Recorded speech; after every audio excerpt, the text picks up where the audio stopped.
క్షేత్రస్థాయి పర్యటనలో భాగంగా మెదక్ జిల్లా కౌడిపల్లిలోని సమీకృత బాలికల వసతి గృహాన్ని జిల్లా కలెక్టర్ రాహుల్ రాజ్ ఆకస్మికంగా తనిఖీ చేశారు.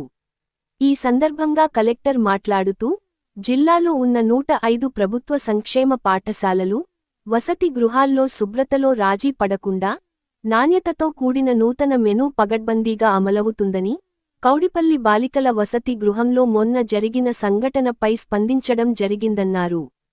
అస్వస్థతకు గురైన బాలికలను వసతి గృహంలో హెల్త్ క్యాంప్ ఏర్పాటు చేసినట్లు చికిత్సలు అందించడం జరిగిందని, ఎవరికి ఎటువంటి అపాయం లేదని వివరించారు.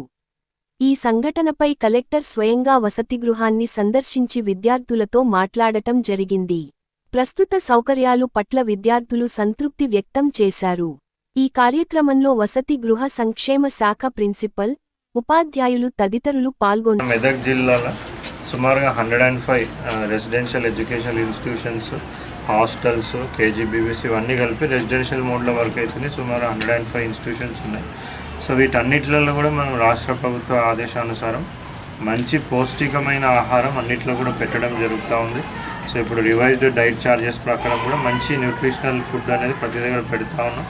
సో వాళ్ళకి వసతికి సంబంధించి కానివ్వండి, న్యూట్రిషనల్ ఫుడ్కి సంబంధించి కానివ్వండి, వేరే ఇతర వాటికి కూడా మనకి ఏమి కూడా ప్రాబ్లమ్స్ లేకుండా అన్నీ కూడా చూసుకుంటాను. బట్ రీసెంట్గా ఇక్కడ కొద్దిమంది స్టూడెంట్స్ ఈ పర్టికులర్ సోషల్ వెల్ఫేర్ ఎస్సీ హాస్టల్లో కొద్దిమందికి అస్వస్థతకు గురైనారు. సో దానికి కారణాలు ఏంటి అనేది కూడా శాంపుల్స్ కూడా కొన్ని కలెక్ట్ చేయడం జరిగింది.